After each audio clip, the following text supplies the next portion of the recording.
I wanted to be a youth advisor, not because I wanted to be a youth advisor. I just wanted to work for government. I went to school for finance and political science. I didn't really care the position I was in, but I'm here now and I don't regret a single bit of it.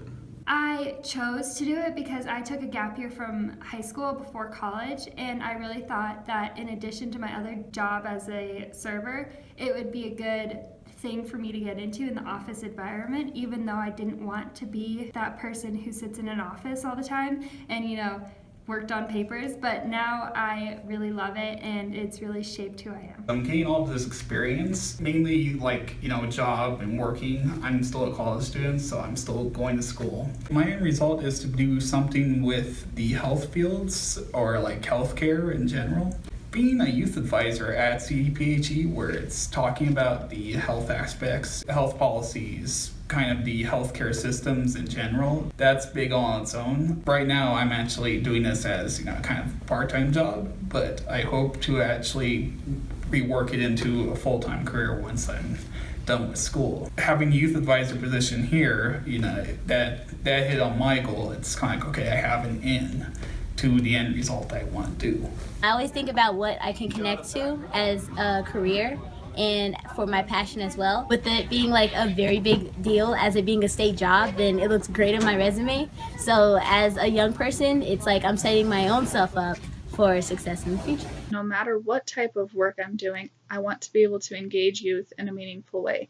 So by working with youth substance abuse prevention now and implementing positive youth development and other methods, I am building that skill set. A lot of my skills have highly developed. I can present in front of people. Now I feel comfortable to be in a room full of adults and be able to represent that youth perspective. A lot of jobs that youth our age do, they don't get to be in meetings or go to trainings or go facilitate a workshop at a conference, and then just even to be in a meeting and to be able to confident advocate your perspective. I also learned how to use Excel, how to dress appropriately for meetings and for functions. I was able to practice public speaking by speaking at certain events as well as fundraisers. And all these are skills that are going to transfer over to whatever job I want, whether I want to stay in state government or not. So with me being an artist and a dancer and a poet, I want to find a job that allows me to still express myself, but also sets me up for success in the future.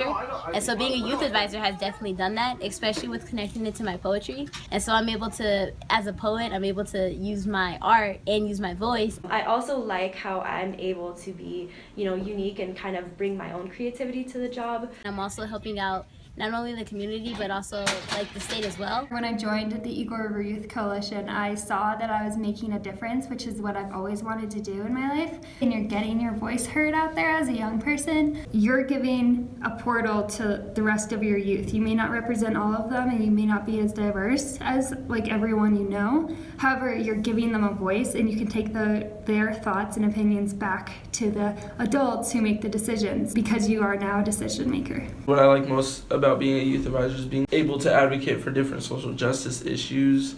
One thing I'm very passionate about is educating youth on the different health topics that we as a coalition work around. I have always enjoyed advocating for youth and helping improve the lives of my peers and those younger than me. I love the work and I love making sure that young people are prepared to be successful. Even if it is occasionally seeing young people that are in school who are actually benefiting from the work that I do.